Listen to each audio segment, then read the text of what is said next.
Hello and welcome. Let's take a look at our top story. South Africa could be bracing for a big diplomatic challenge.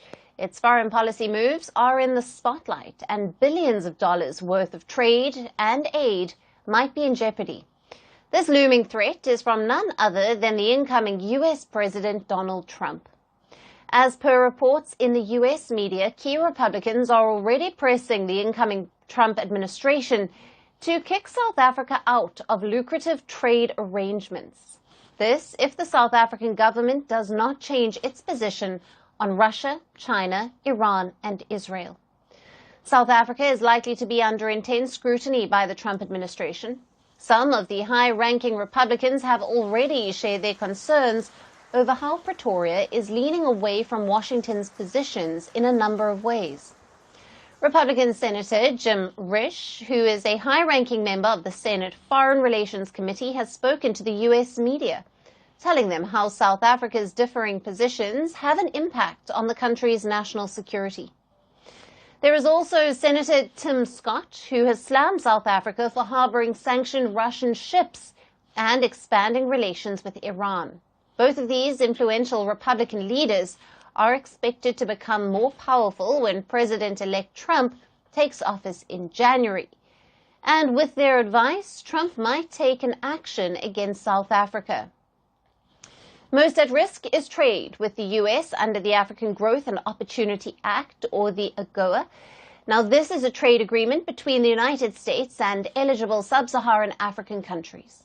It provides duty-free access to the U.S. market for most exports from African nations.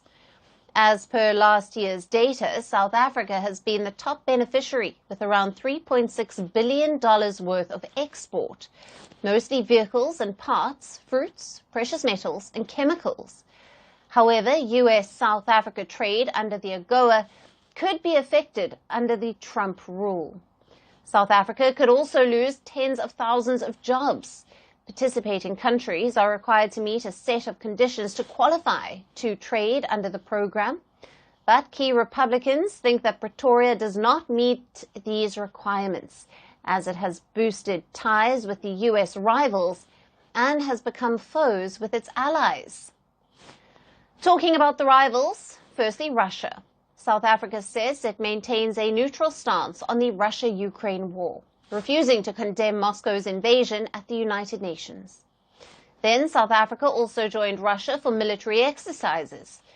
The U.S. has also accused Pretoria for allowing naval bases to be used by the Kremlin. Then comes China. China probably comes first on the list of rivals for Trump, but it is South Africa's biggest trading partner. The two countries are also the founder members of the BRICS Trade Organization, a group that Trump has threatened to impose 100% tariffs on. Next is Iran. There have been accusations of deep links between Tehran and Pretoria. South African President Cyril Ramaphosa has welcomed the inclusion of Iran in BRICS and has vowed to improve ties with the country, long known as a sponsor of Hamas, Hezbollah, and the Houthis. Now this brings us to Israel, a key U.S. ally, but accused of genocide by South Africa. South Africa dragged Israel to the International Court of Justice with this allegation. South Africa's majority ANC party has also met with Hamas. The government has also issued a statement condemning the killing of Hamas leader Ismail Haniyeh this year. Though South Africa's President Cyril Ramaphosa had already been walking a tightrope balancing ties with Washington and its rivals, it did not impact trade under the Biden administration. But now it seems inevitable under the incoming Trump administration.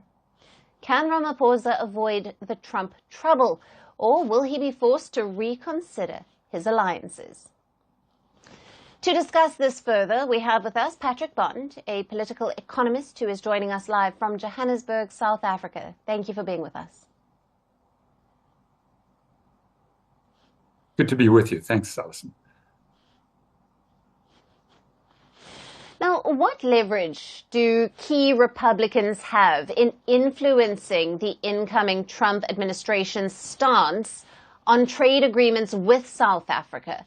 And how might South Africa's relationships with Russia, China, and Iran, as well as Israel, factor into these decisions? Well, it's about 60 billion rand a year, about $3.5 billion a year in the trade benefits through the Africa Growth and Opportunity Act. And even though that was just renewed, at least through September, it is likely, I would say, that the hardcore Republicans will want to punish South Africa now that they have solid majorities in the Senate and House, the presidency, and the Supreme Court. So they're in complete power.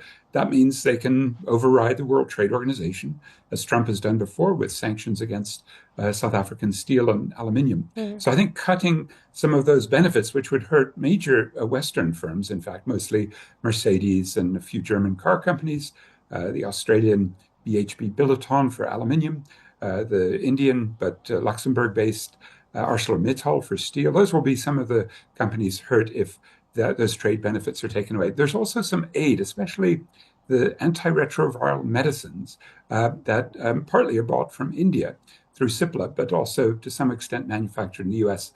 So there'd be another boomerang if the AIDS medicines under the so-called PEPFAR presidential executive program on AIDS is cut. But then there's the other factor, Alison, which is here in Johannesburg, Right.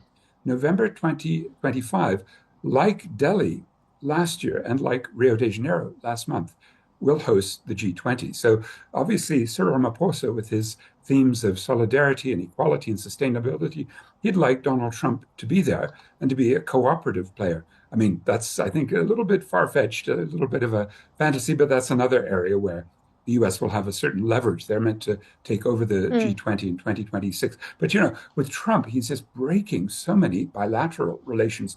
Even before he comes in, he demands Greenland be sold to him by Denmark. He demands the Panama Canal be given back or bought back. And he's putting big Yeah. tariff threats not only in the BRICS, but on next door neighbors Canada. He wants that to be the 51st state, and Mexico. So it's a wild card Mm. guess as to whether Trump will follow through because he's a great con man. And he's also a bully, and we'll see which one prevails. Sure. Right.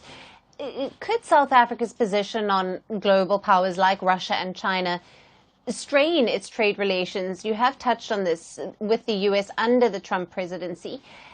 And what potential economic implications might this have for both countries? It's so interesting that if you're dealing with a bully, you can do one of two things. You can be obsequious. You can try and flatter them. And often that works with Donald Trump. He loves to be flattered. And that's what Cyril Ramaphosa, the South African president, did not long after Trump was elected. He said, no, come to Johannesburg. We'll find a place to play golf. You'll love the golf and the weather in November. And his ambassador to the United States, Ibrahim Rasool, said last week that it looks like the megaphone, that is the Gaza solidarity, the attempt to support Palestinians in The Hague, in the International Court of Justice, by basically calling out genocide, in the International Criminal Court by getting the arrest warrants against Prime Minister Netanyahu, that megaphone diplomacy will end. And that was very disappointing to many in South Africa who thought, well, this is a very strong country. There are coal exports from South Africa, the number one coal exporter to Israel. The BDS, boycott, divestment, sanction demand has gone unnoticed. The attempt to cut diplomatic ties or to end the mercenaries from South Africa who fight for the Israel Defense Forces. Those ties remain, and I think they probably will because we know Donald Trump is as close as can be to Netanyahu. And Patrick, finally, in your view, how might South Africa navigate its diplomatic stance on the contentious issues like Iran and Israel while still maintaining favorable trade agreements with the US, given this political pressure from Republican leadership? Well, I mean, Alison, if the BRICS continue to expand, and don't forget, here in Johannesburg, they added Iran, as well as the UAE and Egypt, Ethiopia, and they tried to add Saudi Arabia, which now looks like it is moving away. But then in Kazan in October, another 13 partner countries have committed to join, including some important Southeast Asian nations. So you could sort of see an alternative arrangement, a pole in which if Ramaphosa feels he's not getting anywhere by playing nice, with this bully, he could then prepare South Africa for rejigging itself, not being so dependent on the exports of cars and aluminium and steel and grapes and wine to the United States. I think those will be cut, and those will be serious vulnerabilities. But also to make the point, probably, that a United States that for 4 years, 2017 to 2020, had Donald Trump and survived, and the United States electorate pulled out of it. And I think it's that hope, in a way, that there is a Sure. post-Trump, even before Trump comes to power again, that will give the world hope. The crucial one being the climate catastrophe, because Trump has committed to walking out of UN climate negotiations. South Africa plays a sort of middle road, often working closely with the West, but being critical as well of the climate catastrophe being caused by Right. high emitting nations. And India, of course, as well, having done so just at the end of the last UN climate summit Right. by being very angry that not enough funds were delivered by rich countries. I think that'll be one of the most important underlying tensions. It Yeah. will play out in Brazil, the BRICS in the middle of the year, the big climate summit at the end of the year. And then the question really will be, will South Africa have the guts to stand up to a Donald Trump? Donald Trump may not even come here to the G20. He may call this the SO nation and send Right.